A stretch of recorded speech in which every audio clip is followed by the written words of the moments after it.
All right, everybody. Thank you for tuning in. Today I have back on the podcast Mr. or Dr. actually, Dave Maconi. Dave, how are you doing? First question. Not as tired as I was yesterday. Still tired. Okay, good. Yeah, obviously the last time we talked, you were dieting already, and now you're even more dieted than you were at the time. So I think we should start with that. Just give the listeners some update.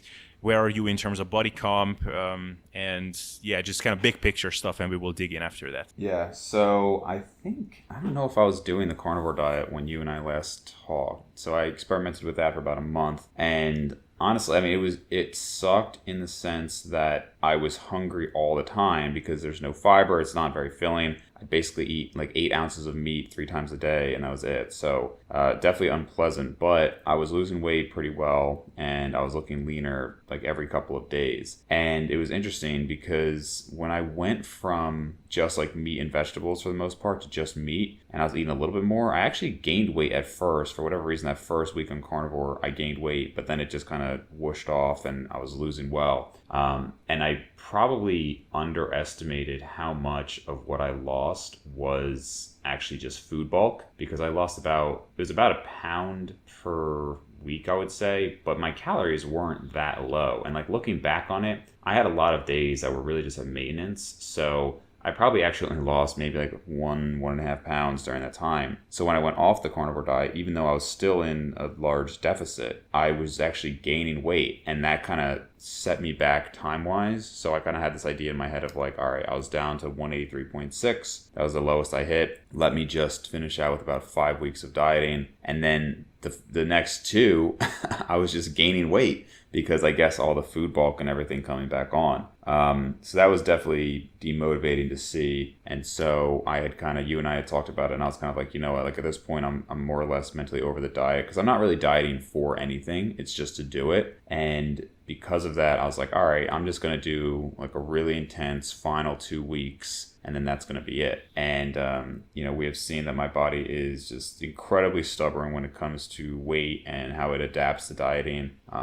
It's one of those things where if I was an outsider looking in, I would have to think like, okay, you're just not tracking your calories correctly, or something's not right. And I totally understand that standpoint, because like, as somebody who is in this field, like that's kind of how you have to look at things, right? It's rare that people really have like a messed up metabolism or anything like that. But I do think a large part for me is I tend to just store water. Like I just really seem to hold water for whatever reason. So the last 2, I just finished basically 2 weeks at 1,000 calories per day, which is the lowest I've ever gone in my life. Definitely lower than I'd recommend almost anybody to go. I just kind of wanted to see what would happen. And amazingly, I really didn't lose that much weight. Now, I'm sure I was in a significant deficit, but as far as scale weight, I maybe lost like a pound. It's actually been kind of incredible to see it and to see my body's adaptations to it. Yeah, so 1,000 calories, and was there any refeeds in there in the meantime, or that was basically 1,000 calories for the last 2 weeks? No refeeds, yeah. So, I mean, if I actually look at my average calories over, let's say like 3 weeks, it's probably closer to about 1,500. But the last 2 weeks specifically were just at 1,000 calories. Wow, okay, that is actually very impressive. So I think you must get some sort of award for this, because Eric Helms was so far held up as this king of poverty macros for a big muscular dude, but you blow him out of the water with this. It's fascinating just looking at what you could maintain on, obviously not as lean and considerably heavier, but if you just look at the discrepancy, it's quite just amazing what things the human body can produce. I mean, you must be looking at yourself, and as much as it sucks, it's like, wow, my body, how are you doing this, right? Yeah, it's like I'm a survivor, man. Like, I have my weights pulled up here. So every day I log my weight, my calories, and then next to it, it'll say like average weight for the week, and like the last 7 days, excuse me, and average calories. So if I go back to the start of me going on 1,000 calories, it started after a refeed. So that one day was like 189 actually. But going from every day since then, I'll just read it out. So 186.2, 185.6, 186.2, 186.6, 186.8. Keep in mind, this is all still 1,000 every single day. So I'm actually gaining weight. 185, 183.2, finally hit that new low. 184, 187, 185, 184, 185, 185. So, I mean, that's pretty amazing to see that and to know, like, I'm actually, and now, again, I'm having a lot of sodium. I'm having, like, broths. I'm having a lot of vegetables, like tons of vegetables, pounds and pounds per day to try to, you know, have some sanity and stay somewhat full. But just to see that after that much time at 1,000 is pretty incredible. And so actually yesterday was my last day. So yesterday I had what I would call like a moderate refeed. So like 3,500 or so calories. And today, after all that, and still, I mean, I told you yesterday I had 7.5 pounds of fruits and vegetables along with other foods just because I just wanted to be so full. And guess what my weight was today? 185. Wow. Wow. It's like literally like my body just like, it's amazing. So now obviously yesterday I was in a small surplus and every other day I was in a deficit, but my body just seems to consistently want to stay a certain weight. So I imagine this coming week, as I will probably lose some water, stress will go down, etc. Because I'm probably going to have just about 2,000 calories or so per day. I will probably see a shedding of weight. I wouldn't be surprised if I lose like 1 to 2 pounds just from water and everything. But yeah, it's pretty fascinating. Yeah, that's what I'm wondering about sometimes is when people stall on very, very low numbers. Probably, like you said, the 1,000 calories, it's not like it was a maintenance intake. You were probably in a considerable deficit. It's just your body was producing these funky things with water and, yeah, probably just water retention in all kinds of, via all kinds of mechanisms. But let's say that on 1,600 calories or 1,500, you could have maintained your weight. You wouldn't have made any progress. Let's just assume that. Now, does that mean then that if you just stayed at 15 or 1,600, then you would just maintain there eternally? Because on the one hand, it would seem like, yeah, I mean, if you're maintaining there, then you're maintaining there. But at the same time, I would assume that eventually you would be able to get your body into a place where you could maintain this body weight on, closer to 3,000 calories eventually. Like I would think, like most people can, and probably you can as well. So how does that exactly work? Like you have to start, it's almost like maybe the reverse dieting thing has some sort of merit. Like you have to be in a place where you're definitely not in a deficit anymore. But I don't know. What do you think? So I think a couple things. I definitely can maintain on a higher calorie amount, of course. I mean, like everybody has that kind of like buffer range that they can maintain. I've maintained 190 before on closer to 3,500 calories, and I'm not that far away from that weight.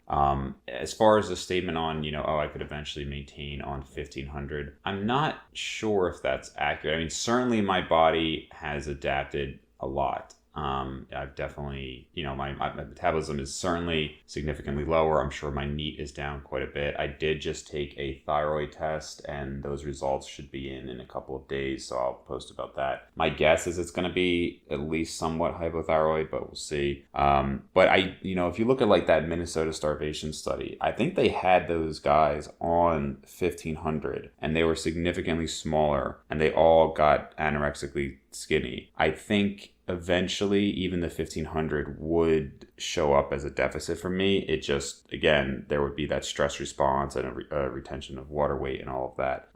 But to your point, I mean, maybe it'd be 1,800, whatever it would be. It would certainly be a lower amount and the body would adapt. So as far as to how to like reverse out of that, I think in general, if somebody's at a point where they just want to maintain on higher calories, you generally want to diet a few pounds below whatever your goal weight is. And then really, I mean, the body, most people adapt pretty quickly on the way back up. So, I'm not in favor of the old school Lane Norton method of 5 grams of carbs and 2 grams of fat or some ridiculously slow method like that. I would say just add, 200 calories, wait until you start maintaining on that, add another few hundred calories, and then, within a couple weeks, you'll be up a couple pounds, but maintaining on much higher calories. Yeah. No, that makes sense. So Man, it's there's so many things that I think we could start out with here, because for the past 2 3 weeks we were chatting a lot privately about how your diet is going and things that you observed, and we were kind of bouncing ideas off one another. And yeah, I feel like there's just so much accumulated stuff that we could get in here. But Yep. yeah, I think some of the more interesting discussions we had were around just the psychology of an extended diet and of harsh deficits and how those impact you. And yeah, I think now you have a pretty good reference point because you haven't pushed yourself to this extent in a good while. I know it's hard to just go into it now without any kind of preparation, or maybe these things are not as fresh in your head, but can you just start shooting off some things, like what things changed in your mindset and in what you observed in your psychology, like relationship with food, your food preoccupation, things like that, and then we can go dig into those individually. Sure. Yeah. So it's actually funny when we were talking, I actually wrote some things down. I'll probably make my own video for my channel, just kind of going over this whole experience. But I started, I would say, I've always been somebody who had a lot of cravings. Like once dieting started, I had a lot of cravings. And that was interesting to see how much that changed over the course of the cut. Because at first, it was like, I remember telling you when I was doing carnivore diet, I was craving just straight up like chocolates and candies and stuff like that, which I'm not even a big fan of chocolate, honestly. But just like candy bars and things like that, I just wanted to eat. And a lot of times you'll hear people say that when they do a keto diet or a carnivore diet or anything like that, their cravings for sweets go away. And man, I don't know, I had never craved stuff like that so much, and it just became like I just was thinking like, oh, when I'm done, I'm just gonna have at least like just like one day where I just eat whatever I want of that stuff. And then as I got more and more into like the extreme deficit, like the 1,000 calorie days, it was almost like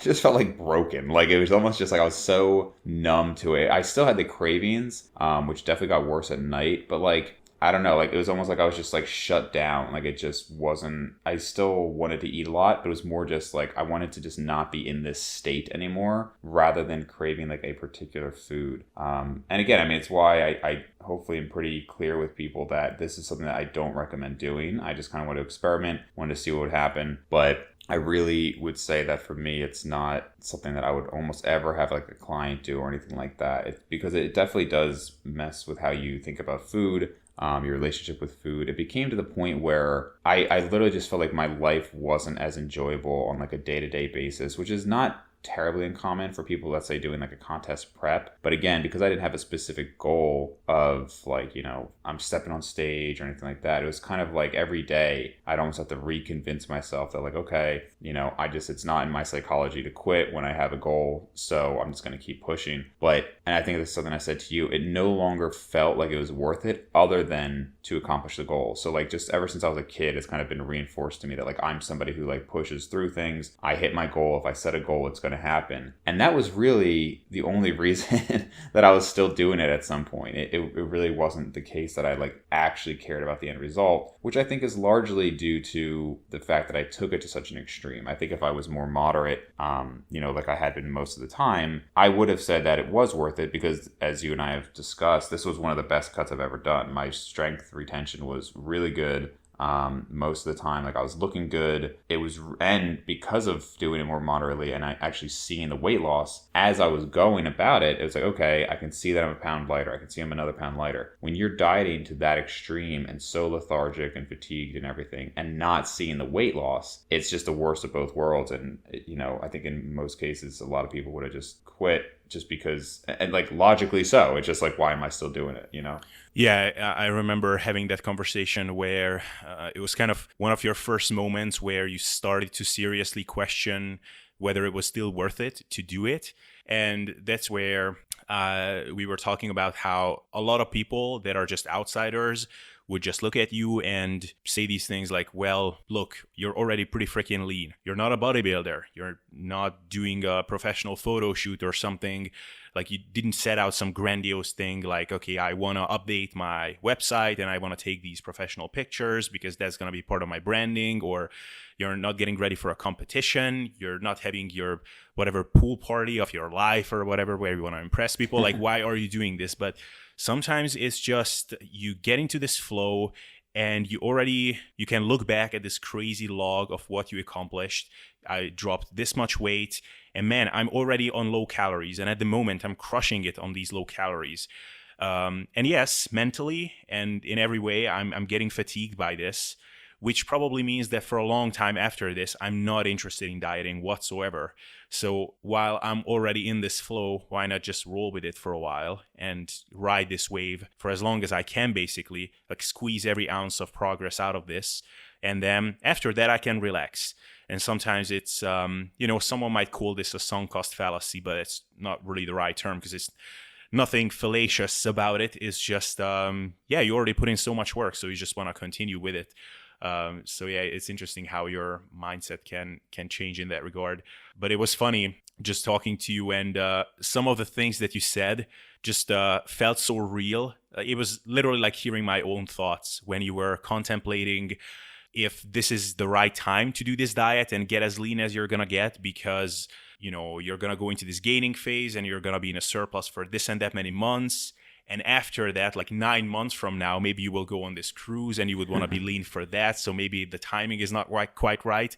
And it's just crazy. Like I had those same exact thoughts during a lot of cuts that I did. Like, oh man, like next year I want to do these things. Maybe I'm timing this wrong. It's so funny. Yeah, I mean, it even burned me out for that. Like at the time, if you asked me probably just about 4 or 5 weeks ago, like what my plan was, I was like, okay, I'm going to go down to about 180. And then I'm just going to, I don't really have any more intentions of like seriously bulking up or anything like that. So after that, I'm just going to maintain, gain a little bit of weight. But then really like the end goal that I do have an actual goal for would be next summer. Supposed to be going on like a big vacation with some friends. And so that's like kind of when I really want to look my best. And now, I mean, again, like hopefully this changes, but right now I'm very mentally burned out from dieting. And I just like, that doesn't even sound appealing to me. Like, and that's why I say it's such a huge shift in psychology and why I don't recommend this approach. Because if you asked me prior, I would have said, yeah, I mean, food's great, but so are hitting your goals. There's other things in life, etc. And truly for the last like probably about 3 weeks, I would say, it got to the point where it was just like, and you and I talked about this actually as well, where we said, it actually changed like my belief on it, like where it really, even though I'm aware that it's due to the dieting, it feels like a real belief in my head that will presumably change again. But the actual belief at the time seemed like I was thinking, you know what, I can't even see that ever being worth it. Like I would just rather eat food. Like I just think food is a better part of life. Why would I want to be 5-7 pounds leaner when I could not be and eat all that good food? Like it seemed almost silly in my head to ever want to do that again just for like a cruise where then I'm gonna like gain more weight because I'm so dieted down and hungry anyway. You know what I mean? And like that genuinely wasn't my belief 5 or 6 weeks prior, but like being in that mode, it was like something changed internally that it just like broke me mentally. Yeah, it is. I mean, you're messing with basic human needs, which are more powerful than rational thought many times. It's almost like reminds me of when I was a kid, and sometimes I would come up with these ideas of waking up super early in the morning and doing these great things before I go to school, and then my alarm would go off at 5 or 4 or something, and then as soon as that alarm went off, I'm like, what the hell is this? And the previous night, those plans seemed so reasonable, and at that time it was just a completely different person reacting in that moment. And it's sort of like this. One kind of aspect that we chatted about privately is how the aspect of your life that dieting changes for the duration of the diet, and when it's the toughest is just how everything revolves around food, which of course is not news, I think, to many people. But I think you phrased it so well, like how, for example, you wouldn't want to do podcasts, or doing podcasts seems like a chore during the day because it almost seems like it makes the day seem longer. And I think that, like I knew that's the same thing for me. Like when I'm dieting, and especially I have a podcast scheduled later in the day, which for me is the case many times. Like we are doing this podcast, it's actually pretty early. Usually when I do podcasts with people overseas, it will be when it's 8 o'clock, maybe even 10 o'clock p.m. my time. And it's almost like normally after, work hours and whatever, 5, 6, I'm sort of just looking to run the clock down and just distract myself with all kinds of non-psychologically taxing things and wait for the day to end. And then I have that lingering thing that just doesn't let me relax until the very end of the day, and it kind of just sucks. So do you want to say something about that? Just because I think you phrased that so well. Yeah, that was an interesting thing as well, because normally when I get home, I try to be really productive and just just mentally, I just didn't have it in me. Like, to the point that like I would go upstairs and I'd remember like I forgot something downstairs, and I'm just like, whatever. Like, I'll just get it tomorrow. But just in terms of work, like, normally I do enjoy the podcast. I mean, that's probably my favorite thing with the YouTube channel and everything, is talking to people. But man, like, it would come up and I'd just be like, ugh, like you said, you just kind of want to do something that just gets the time by, but isn't mentally fatiguing at all. And anything that was just a task, it would just seem like such a chore. So yeah, I mean, not too much more to say on it than that. I mean, it's not even that it's unexpected. I mean, a lot of people who've really dieted down know this. I'm more surprised at how quickly that came on within just a couple weeks of the extreme dieting. Like, because I'm not that lean, I mean, I'm lean, but I'm not remotely contest lean. I'd probably still have to go another 15 pounds for that at least. And so it's interesting, how it really just goes to show like how important proper implementation is, and why typically, like, you and I have talked a lot about refeeds recently. And one of the reasons that I wouldn't recommend these massive refeeds, even if you can get away with it, is because the rest of the week you have to be so restricted, and it can just mess with your psychology. And, even as somebody like myself who knows that, and knows why what's happening is happening, it still happens. Like, the knowledge of it doesn't prevent it from happening.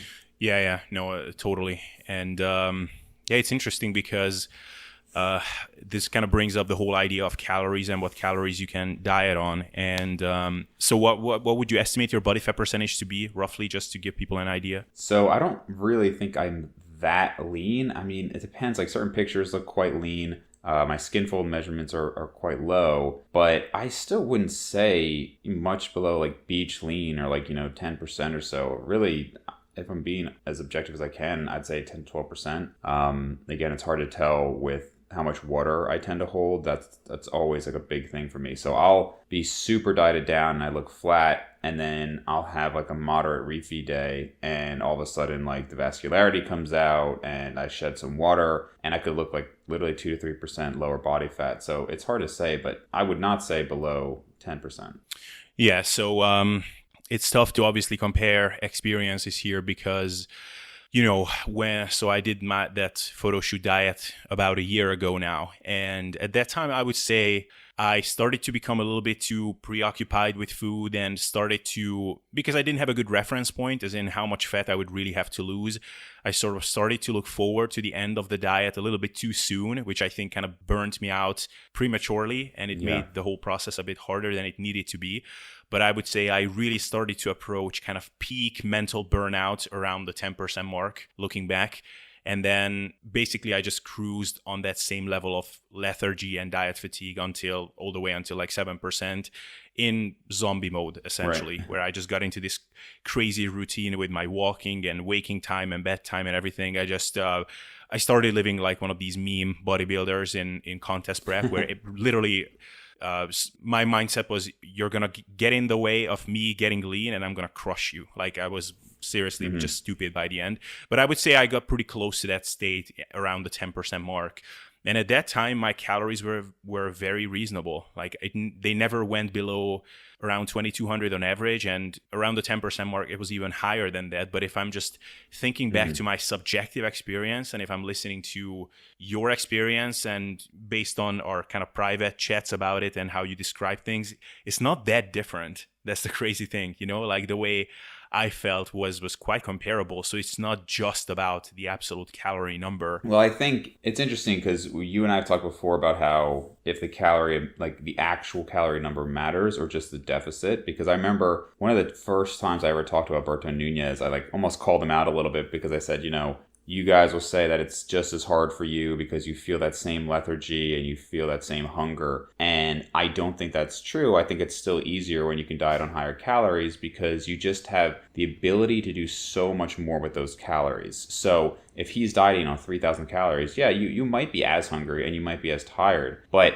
you can do so much with 3,000 calories. You can have giant meals with 3,000 calories. And importantly, when you go out, you have more of a buffer. So like you can still afford to go out with friends and do things. If you're eating 1,500 calories, you just can't, you have no wiggle room. You know, you have your lean proteins and your vegetables and that's it. So you don't get to have as good of tasting foods. You don't get to have any like variety really. So that would be my argument against that, where the calories, total calories do matter. However, you could also argue in terms of like the size of your meals. It wouldn't necessarily have to be that different in the sense that like there are some incredibly low calorie foods. Like, you know, I've been eating loads of zucchini and I can still, even on 1,000 calorie days, I could still have pounds and pounds of zucchini. You know, it's not that enjoyable, but you could still have huge meals. So I think it's definitely the case that overall, what you're really dealing with most of the time is, like you said, those thoughts, the hunger, the psychology. Even if you're having huge meals, that's what, an hour of your day, hour and a half of your day. I mean, most of the time you're not eating. So I think for the most part, it is really similar, but I think there are some small differences there. Yeah, I mean, I think at the extremes, it definitely matters. So I think if we are looking at an Alberto who can diet over 3,000 calories and we are looking at you now at 1,000 calories, then obviously it has to matter just in terms of sheer the amount of time that it takes for you to eat a meal. I mean, how much can you squeeze out from, 1,000 calories? Or yes, the freedom as well, which of course matters a lot just in terms of psychologically managing a diet. So I can think back of a couple of times when a friend came to visit us during, that was sort of near the later stages of the diet, and we went out to grab a drink. And, if I went out, I didn't just want to sit down with a glass of water or whatever. I was like, okay, I'm going to have a glass of wine or maybe two. Okay, how much is a glass of wine? Around 150 calories.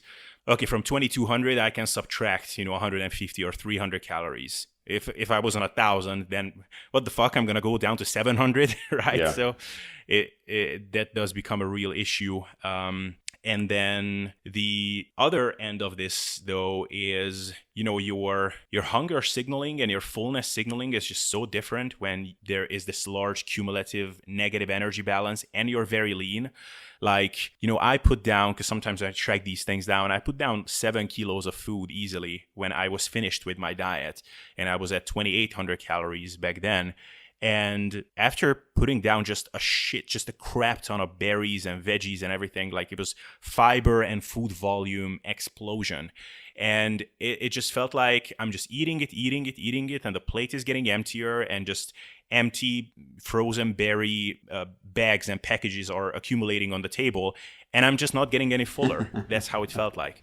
So maybe, if my metabolism was a lot more suppressed and I had to diet on 1,000 calories or something, then maybe it also would have meant that I would have gotten that fullness signal a bit faster. Maybe to some degree. I'm sure to some degree. I mean, and that is one, this is a topic that I just always find so fascinating, because just like how much the body, because you'd think like, okay, the stomach is literally filling up with food. So there's got to be a similar level where it's like, okay, now it's full. But amazingly, there's so much beyond just like the mechanical filling of the stomach, because we've all experienced it where we're bulking up, and I mean, based on your appetite maybe not as much, but for most of us, like there's some period of time where you just it's not the acute, like the one day of binging or whatever. It's the, okay, I've had a surplus or deficit for months and months, right? Like I always tell people, if you've never done an extended period of dieting, you just don't know what like real hunger is. Like I understand, oh, like you skipped your breakfast, you're really hungry. Like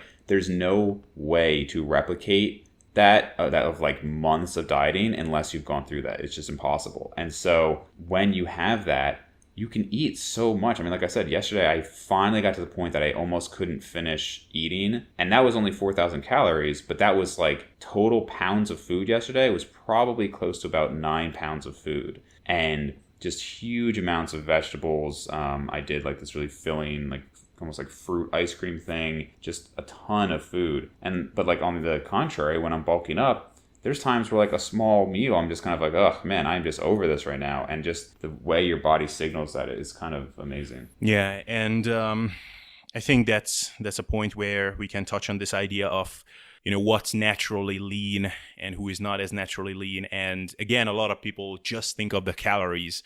Like, okay, this person gets to eat, 4,000 calories, even though they are only, 170 pounds or whatever, less than 80 kilos. Oh my God, they are so lucky. But there's so much more to that. And I think, one aspect is just how you, like your relationship with food, which is such a cliche at that point, but the hedonic response that you get from eating, and also, how your brain and how your overall psychology responds to just energy shortage. Like the experience that you have and what I have to a large extent. I know people who, probably I sent you this guy a couple of times on Instagram with this phenomenal physique and got lean super fast, and he's just like so not overthinking the whole thing. He is actually saying that for him it's a pleasant thing. Like finally he gets to eat a bit less and his body just feels better in this leaner state.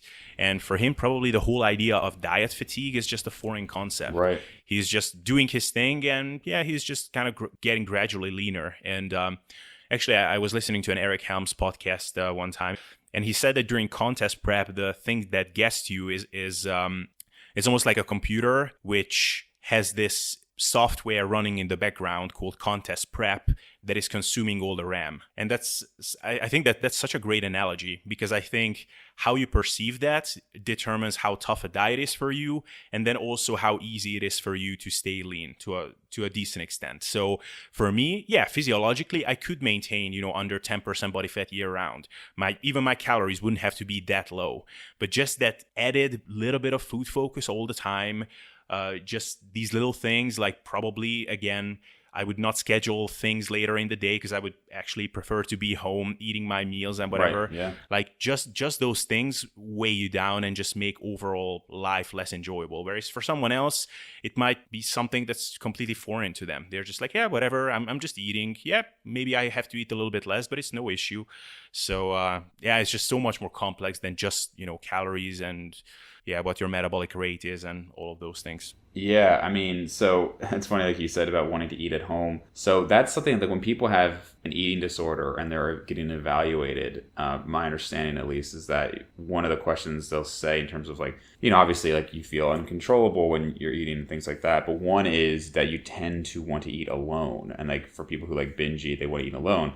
And I definitely noticed that when I was having those really low calories, like I was meeting up with a local dentist actually. And I remember we were talking about like where we could go, and it was like I was pushing for coffee because I didn't want to eat a meal out. Like I was like, I only get, 400 calories. I don't want to waste out on like 400 calories of a restaurant food and eat with you or whatever. I just want to like be home, put something on like my laptop or whatever, and make like a big 400 calorie meal. And I just didn't want to like waste a meal, quote, doing that. So I definitely relate there. But what you said about like the psychology, I mean, that literally is, it's less sexy to talk about compared to like what's the best thing that how can you get as shredded as possible, but it matters so much more. I mean, it's like a cliche at this point to say like the best diet is the one you can stick to, but really, I mean, who cares about what gets 5% more fat loss if you can't even stick to the diet, right? And when we're talking about this, the thoughts that come up to your mind, if you look at somebody like Steve Hall, this kid is just like always lean. Like, yeah, he can force himself to bulk up, but if you look at his pre-lifting pictures, he still had like chest striations, right? So for him, he went from 200 pounds to 180, 10 weeks, effortlessly, like didn't really think about it. It probably was nice for him just to not have to focus on eating as much. And like for me, I also had good results losing almost the exact same amount of weight. I went from about 203 to about 183, but it took me like 5.5 weeks. It was constantly on my mind. And I think people really underestimate how much that plays into like who is leaner and who's not. A lot of the people who are naturally fatter, they don't necessarily have slower metabolisms. There could be something there with nutrient partitioning for sure, but part of it is just they just have a constant hunger signal. So for anybody who's listening, just imagine the most like hungry you've been or the most dieted down, and just realize that there are people who feel that way at a good, 6 to 8% higher body fat than you did, especially if you're somebody who's naturally lean. And so that's going to dictate somebody's kind of set point much more than a lot of other factors people focus on, like maybe a small difference in metabolic rate. Yeah.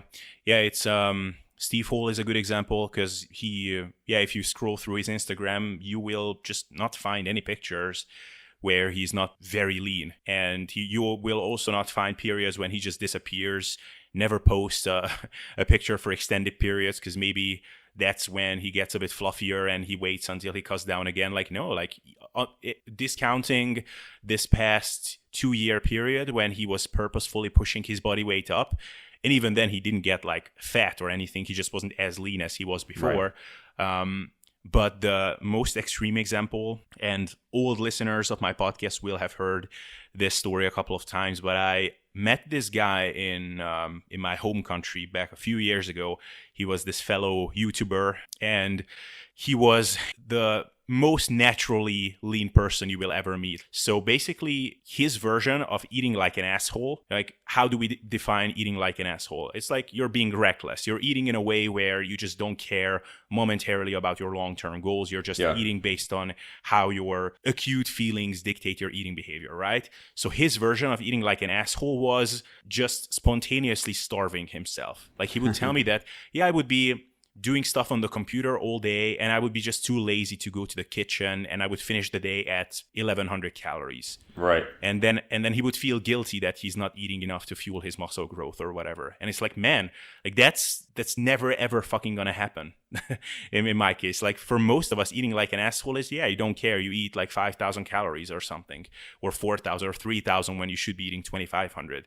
So those cases are just out there. I don't know. That individuality is really fascinating. Somebody messaged me on Instagram yesterday. It was like, oh, do you find eating 1,000 calories hard? Like, I don't find that it's that difficult. But I said, for me, it depends on how dieted down I am. I mean, I did a 3-day fast one time last year, but I was like peak bulk. My GI was giving me a lot of issues. So I felt great. I was hungry, but I felt great. Whereas like imagining doing a 3-day fast right now gives me like anxiety because I couldn't imagine not eating for another 3 days right now. But at the time, it was great. So this person making this comment that 1,000 calorie days weren't that hard, he's probably 18 to 20% body fat. So I probably wouldn't find it that hard then either. It's just, there's so much that goes into it. Yeah.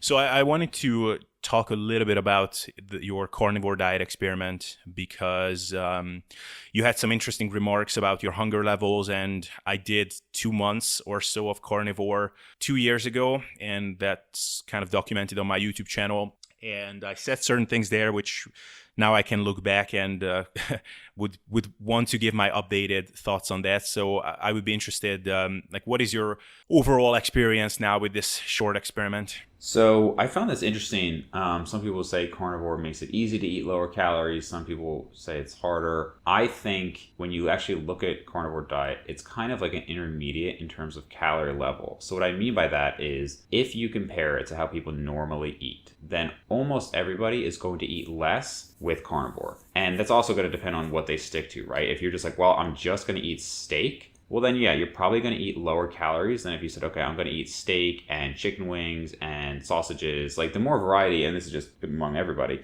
the more variety you have in your diet, the more you're going to eat, right? So that's by itself one of the reasons that people eat less on carnivore. And then also just a lot of protein and fat is going to be filling with no carbs.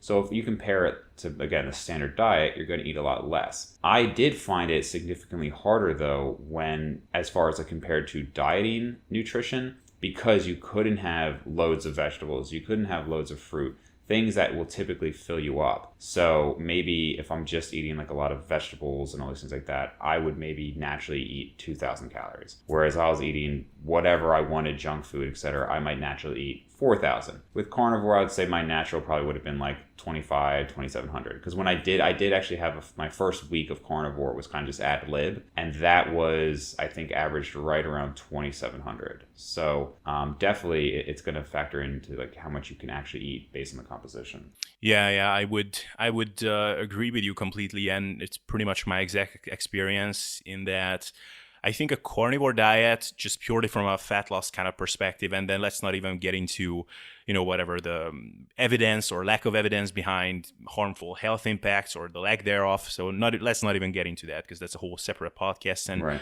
I think you've covered that pretty well on your channel, so people can check those episodes out.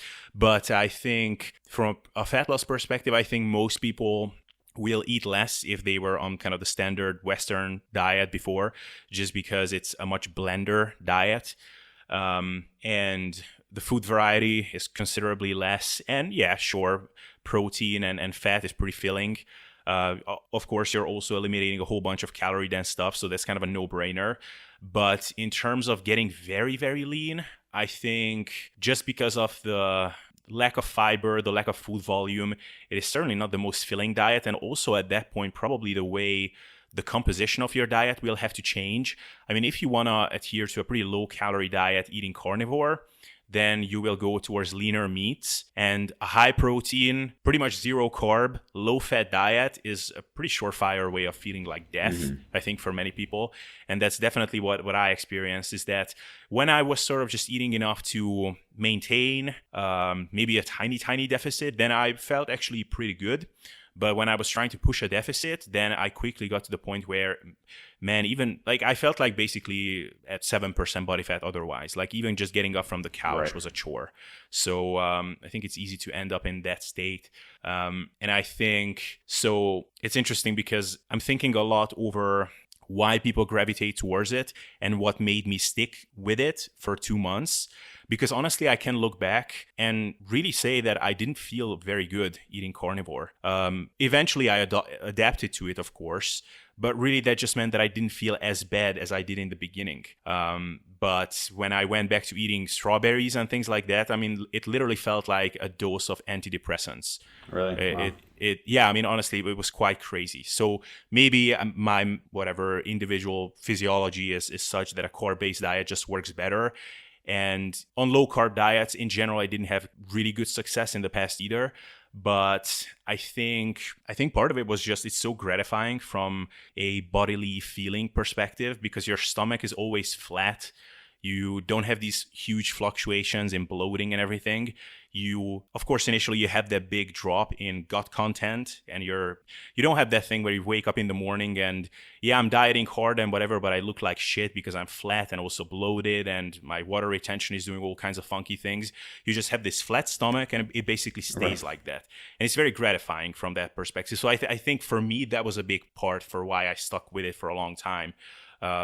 Can you speak of some of that? Yeah, I mean, the individual physiology is interesting because I've just never been somebody who noticed a huge difference with stuff like that. I mean, I did notice, I've always said I've kind of noticed more gradual or more steady energy on like a keto or low carb diet. The first time I remember this was in high school, and I would always have like a sandwich for lunch. Like I would just do whole wheat bread, and then like I'd blend up chicken and bake like a chicken salad. And that was like, lunch was like fourth period. And then sixth period, I'd have this class, and I was just always falling asleep in that class. And then I was doing keto, and I kind of just realized like, oh, I'm not falling asleep anymore. And I just kind of always had consistent energy with it. But other than like, kind of the cliche swings in energy with carbs, I wouldn't say I noticed a huge difference. Like my workouts are never, some people say, oh, their workouts get so much worse on keto or better. I've never really noticed a big difference in my workouts, my mood, anything like that. Again, other than maybe more stable energy. I felt totally fine on carnivore.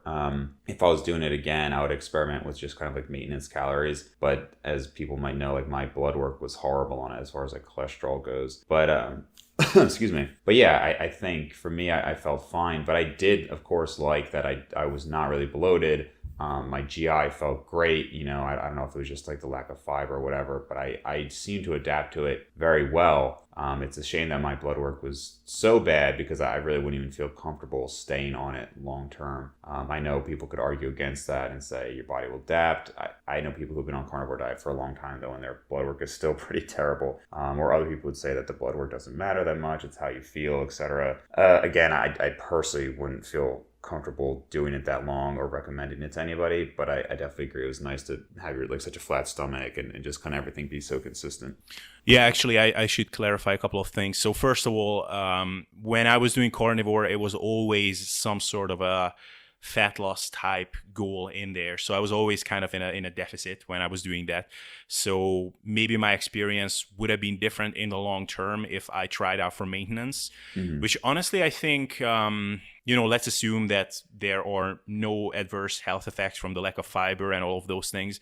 Honestly, it wouldn't be that bad of a way to be, because just decision fatigue is just so low. Obviously, you can get into some inconveniences with logistical stuff. But even then, like some deli meats and stuff, which might not be the most ideal thing to eat on carnivore, I guess, but you can always grab some of that or some cheese or something like that. But the stable energy levels, certainly. So that was actually a good thing about it that I liked, in that I never had, these days, especially because I like to eat a lot of fiber and a lot of fruits and veggies, I kind of have to time that pretty smartly. So if I know that I have some important engagement, like let's say before this podcast, probably wouldn't have been a super good idea to just put down a crap ton of fibrous, high volume food stuff right before this, because I would be just half asleep during this. And when I was eating carnivore, I never had to be attentive to that, because I could just eat as much as I felt like I needed, and I'd never had that energy crash. So I could do something pretty cognitively demanding, and then I could just get into it and not worry about it.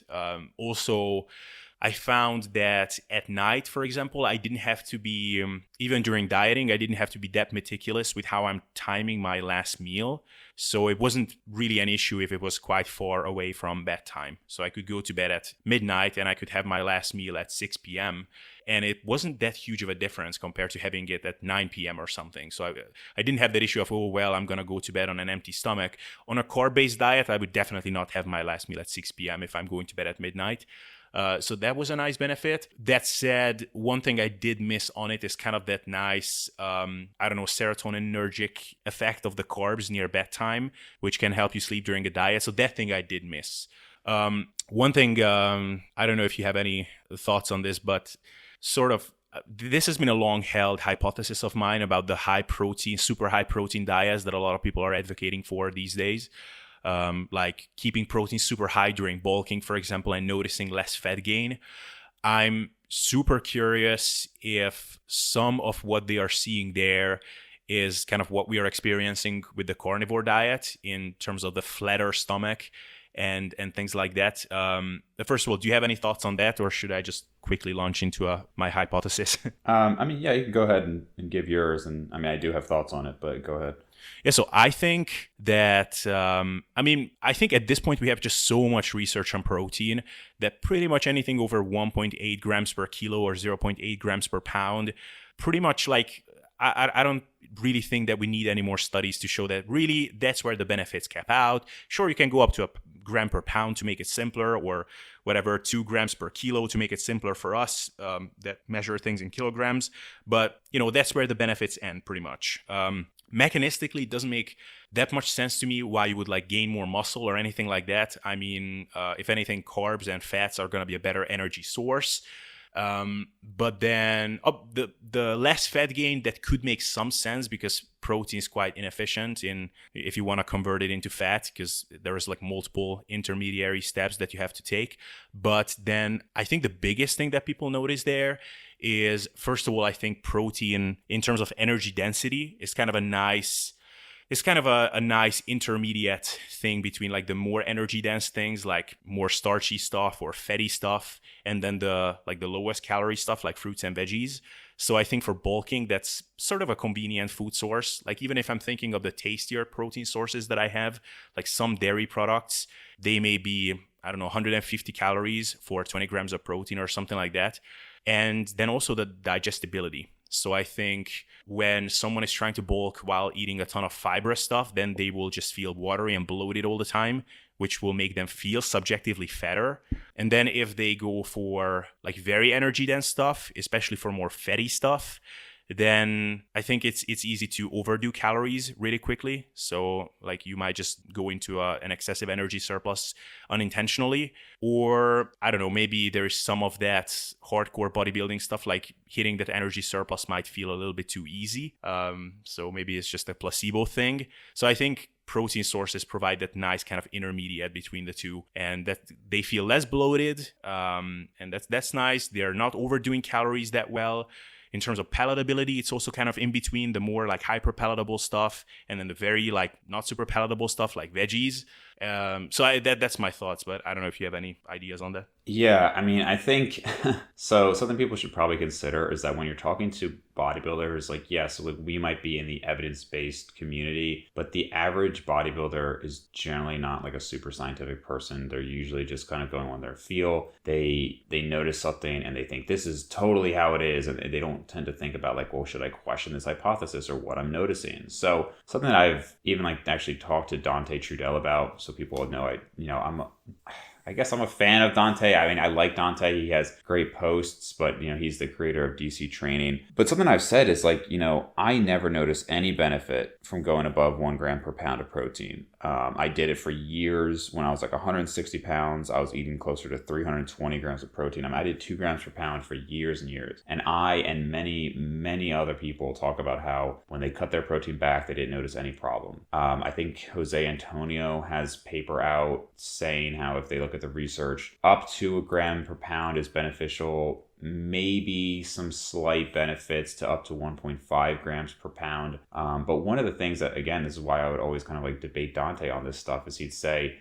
there's a huge difference between implementing a change and seeing a result and understanding why that happens. So, for example, some people will say that if we look at studies, people who eat breakfast and have a big breakfast rather than a big dinner tend to have better body composition and health markers. But they don't consider that a lot of that is because people who eat larger breakfasts tend to be more health conscious, but also tend to eat less calories. So now I'll tell you when that does matter. If you're looking at a population on the whole and you don't want to have to tell these people, hey, you have to track all of your calories, then we do want to talk about patterns like that, right? Because the average person doesn't want to track calories all the time. So if we say, hey, eat more calories earlier in the day, eat your lean proteins first, eat more fibrous vegetables, et cetera, all of those will result in usually lower body weights, better body composition, et cetera. But it's important to not conflate that with saying that those things have magical abilities. It's just that you tend to eat less calories when you do those things. And so when it comes to higher protein intakes, I'm sure that a lot of people who are eating maybe,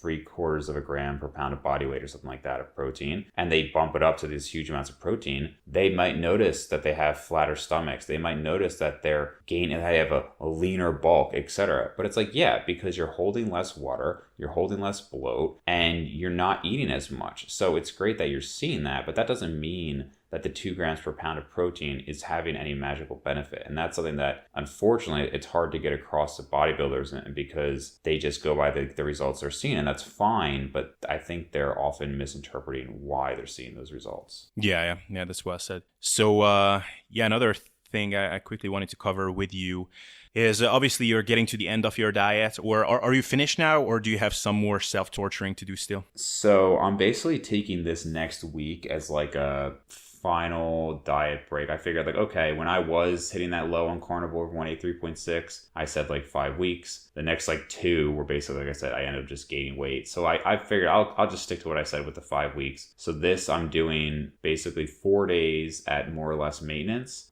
just to kind of de-stress, hopefully lose some water, get some better sleep, etc. And then I will have a final 3 days of like basically depletion to get a weigh-in next Saturday. So next Saturday I'll take my pictures, I'll do all my final measurements, and then I'll be officially done. Awesome. Well, I'm jealous of you because I think few people are looking forward to the end of this upcoming week as much as you're doing now. Right. And so it's always nice when you have something to look forward to. But just on the theme quickly of what you will do at the end of the diet. So obviously, I'm assuming you have a smart plan of not going to McDonald's right away, but first just eating more, just get the chance of actually eating more calories, and most of that from filling, satiating foods.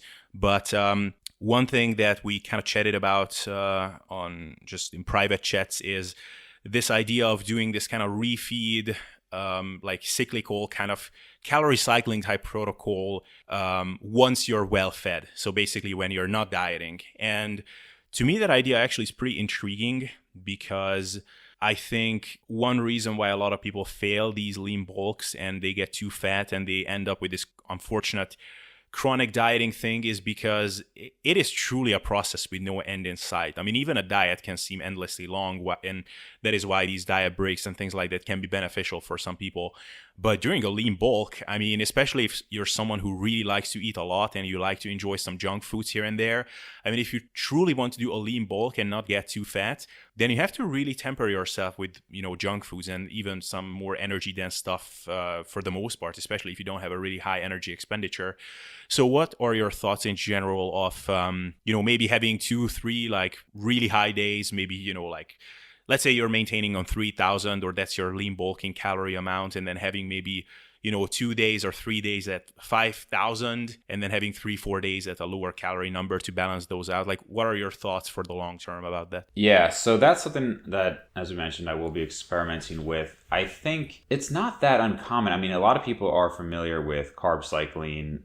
It's more popular while dieting, as are refeeds, but it's not terribly uncommon when bulking. I mean, back in the day, like in high school, I remember that was very popular on T Nation. Shelby Starnes would talk about that. I don't think from a muscle building body composition standpoint, it matters that much. I know that that's what the argument was, but I think there's a reason that that's kind of fallen out of favor. So the argument was like, you have your high days on your big leg and back workouts, and then you have your moderate days on your other days, and then you have your low days on your off days. I had done that a lot. It makes sense in theory, but I just don't think the body works on such short time scales. I just don't see that really mattering that much. However, I'm doing it for one, I am interested to see if I can kind of benefit my GI that way. Again, just because I have issues, like I almost wonder if 5 days at a really low level of like really tolerable foods, and then just 2 days of the other foods, if that helps. And then also just enjoyability. So there's a friend of mine who does this, and he basically he's not contest lean, but he's probably about 10 pounds above contest lean all the time, just year round. And he's been that way for probably like 2 years now. And he said himself that what he found was when he dieted, so he dieted down, and by the time he was back up to like 3,000 calories, he still felt like he was hungry a lot of the time, I guess because he was trying to maintain that leanness. And what he has found to be much more enjoyable is he'll basically do like 1,800 to 2,000 calories until he baselines. Then he'll have, 4,000 to 4,500 calorie refeed, and then he'll again go down to 1,800 to 2,000 until he baselines, and that usually takes him 2 to 3 days. By baselines, do you mean that he restores his body weight? Right, he gets back down to the original baseline, like the weight. So he's like a smaller guy, so he's like 145. So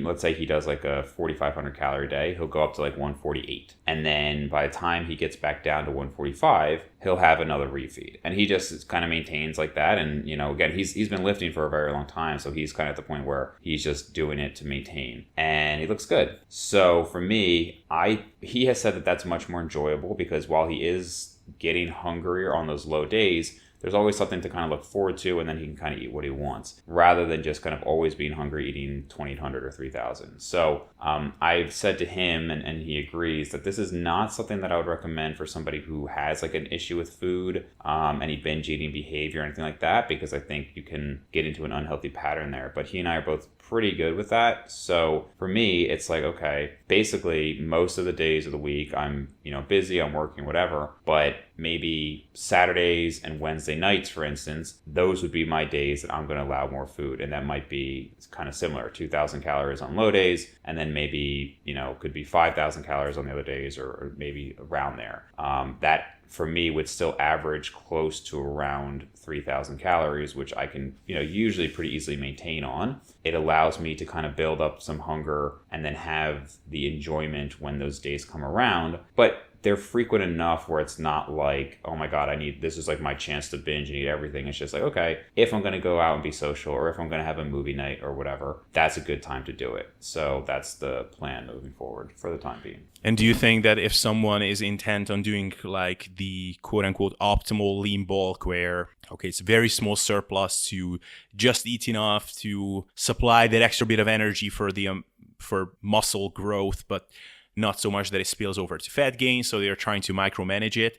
Do you think that as long as the average calories are coming out right, then it would be just as good as keeping things constant? I think it would be hard to tell the difference. I don't think that, again, like, so if you took it to the extreme and said, okay, 10,000 calorie cheat day, and then the rest of the week is lower, is that ideal? I would say no, other than I had to tell you, and I've mentioned this before, my personal experience, I did do something like that. I've said this before, I don't know if on your podcast, but I've definitely mentioned on mine, where I've done, like, all sophomore year of college, I had a coach, and I don't like that he implemented this because I think it does create a bad relationship with food, but he had me doing as much as I could eat one day a week. So like Saturdays, I would eat like 10,000 calories. The next day, I'd eat just like one small meal, so maybe like 500 calories. And then throughout the week, I was eating 2,500 calories like Monday through Friday. And man, I made great progress that year. I put like 100 pounds on my deadlift. I mean,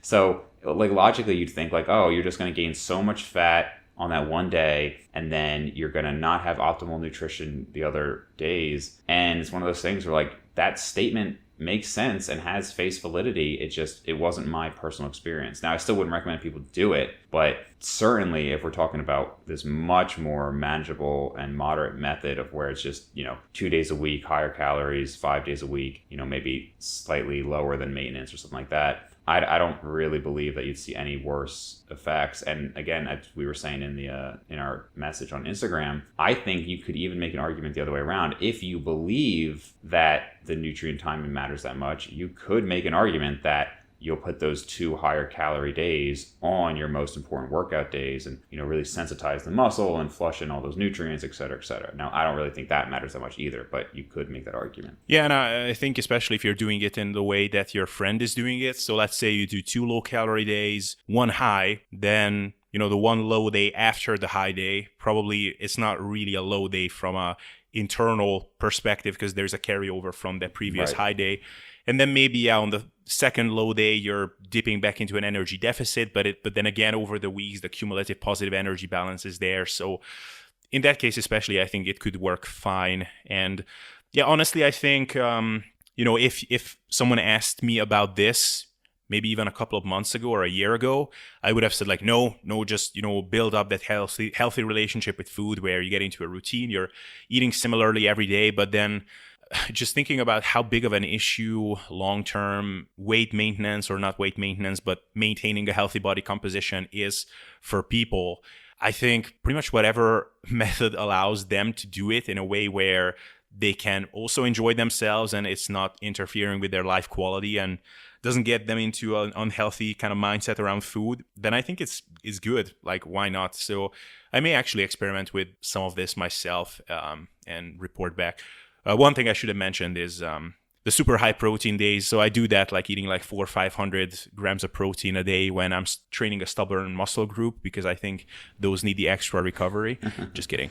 I was going to say, and this is also just putting it out there to be very forward with people, because I think I think people sometimes like hide what they're going through, like in a diet or everything, and like just to kind of show like we're all human. I don't know if anybody's ever had the experience where you almost want to be, like, on average, we want to be less hungry, right? We don't want to be dealing with like hunger and stuff. But there are certain times where I feel like it's, food can be fun. And I think there's a point where, and it's going to depend on the person, there's a point where it's an unhealthy aspect, and there's a point where it's normal. And I remember a funny quote my brother made, like probably over a decade ago now, was, I remember thinking like, oh, like maybe I was having too many days that I was like focusing on food. And my brother was talking about, it's like either we were going to the Chinese buffet or something like that. And he said, I have a food problem, not a guilt problem. Meaning that, like, for him, he's never had like any issues with food. He wasn't like in this lifestyle at that time. And he would binge when we'd go to a Chinese buffet, because I feel like when you go to a buffet as a teenager, that's like a normal thing to do, right? And when you, like Thanksgiving, let's say, right? All of America doesn't have a binge eating disorder on Thanksgiving, right? It's just kind of the normal thing to eat a crap load of food on Thanksgiving. But it depends on your psychology as much as it does the actual like event of what's happening. And I think to some degree, anybody who's hearing me talk on this podcast can tell that I have a different relationship with food right now than I did 5 months ago. But that's kind of expected. I think that's a normal response to dieting. And it's just making sure that you go about it in an appropriate way and do what you can to not take anything to the extreme. But in looking at how we're going to be doing this experimentation of this diet method with the refeeds, there is a part of me that after this extreme dieting, I want to see food in that fun way for a little while. Like, not always. I wouldn't want my life to be like that. I wouldn't want to always be focusing on it. But after so much time, I do want, some period of time where it's like, yes, this is actually like a thing I'm doing for fun in a way where, I would say probably, I'm trying to think. I probably noticed this maybe the last month, like right before the 1,000 calories. But certainly in the last few weeks where it's like, no, like I want to have that period where I'm going into it hungry so I can really enjoy it. And I think that could be, because you mentioned before, like, a year ago I would have said, no, don't do this. I would tend to agree with you. I think, and I definitely have clients who I have see like clear issues with their relationship with food, and that's something that I really want to address with them. A lot of binge eating. It's even more common than I would have expected based on how many people like write to me or ask for help in that area. So for those people, I would never even suggest something like this because I think it's just something that they shouldn't be focusing on. They have more to worry about. But given that I've been doing this for so long, I feel comfortable saying, you know what? The next month or 2 months, like that is going to be a thing for me. And I just know based on my own personality that like that will eventually change and I'm just going to do that for the time being, but it's not always going to be like that. Yeah. And I think that whole topic right there of like what is a healthy relationship with food, and it's really hard to define because, some people would say, a healthy relationship with food is when you just don't give a shit about the whole thing and your meals are just something that food is fuel, your meals are just happening. But then, of course, there is nothing wrong with sitting down and enjoying a really nice meal. It's just hopefully, ideally, over time, it gets to the point where it doesn't take over other aspects, or you're not constantly in this limbo with things. But I think, like you said, I think it's an important thing to realize for everybody that, during dieting, you're messing with one of the basic human needs that was not designed to be messed with consciously. Or if it was being messed with, then this sort of obsession about food and the food focus and the thoughts about binging and everything, that's a very normal biological response of your body. And it's kind of like, I gave you this analogy when we were talking about this, that imagine if you had to go through periods when you're restricting your breathing or the amount of water you can drink. And that's, sounds ridiculous, but even just water, obviously oxygen is, I don't even know how you could do it. Maybe you could do it in a way where you're kind of taking in less breaths, or you're slowing down your breathing and you're kind of constantly gasping for air. That would be a pretty horrible way to be. But, like when you're waking up in the middle of the night, like super thirsty, and you just drink a cold glass of water and it feels like, oh my God, this is amazing. Imagine if you couldn't do that because restricting water was somehow part of dieting success.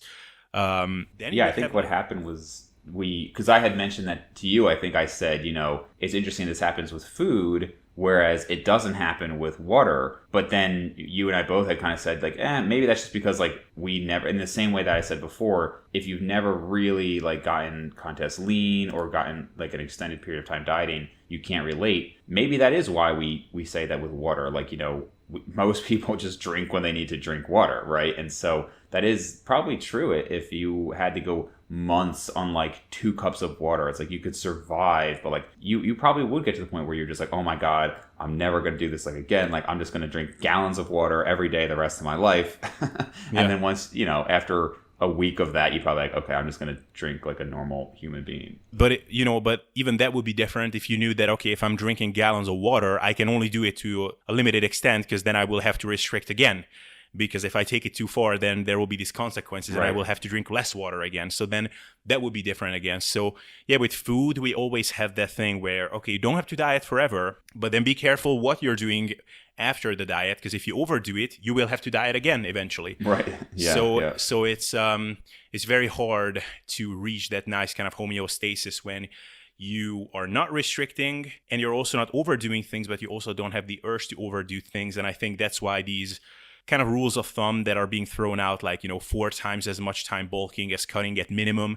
I think the reason why they are so good is because really that's your only real chance of developing a truly quote unquote healthy relationship with food. Because when you're restricting, you have that internal kind of calling all the time of like, eat more, like food is good, like, yeah, sure, all these other things in life are good too, but food, hey, you remember? Right. And you can suppress that, of course, with conscious thought and effort, but that's it's wired into your physiology and into your brain. So yeah, I think that's why I always try to hammer it home to people, like, look, it is great, we are achieving this fat loss goal, but your real like long-term change are gonna come when you're like 2 months into your lean gaining diet or maintaining diet, when you're not in this kind of cumulative energy balance or negative energy balance. So yeah. Yep, for sure.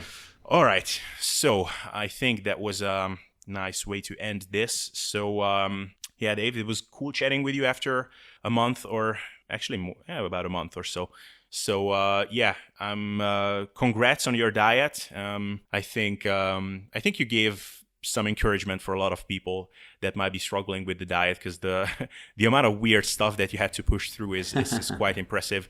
I mean, the 1,000 calories are one thing, but I saw your stories here and there, like, hey, it's 3 a.m. I couldn't sleep anymore, so I got up, I did some cycling or whatever. Right, so, right. Yeah, brutal. Yeah, if you and it's also like just a random thing, like, it's almost annoying that when you're retelling the experience, you cannot really give it back. Like when you're going through it, the whole thing is just so visceral. And nobody can really understand. Like I had this thing, like I did videos after my photo shoot diet of like, guys, these are the weird shit that I experienced, but it was not nearly as like vivid as when I actually lived through it. But anyway, so thank you for being on. Just let people where they can find you and all of that good stuff. Yeah, so YouTube is Brains and Gains. I'll probably, like I said, have a video going into detail about all this stuff pretty soon. Podcast and everything is on there. And then Instagram is at Dave_Maconi.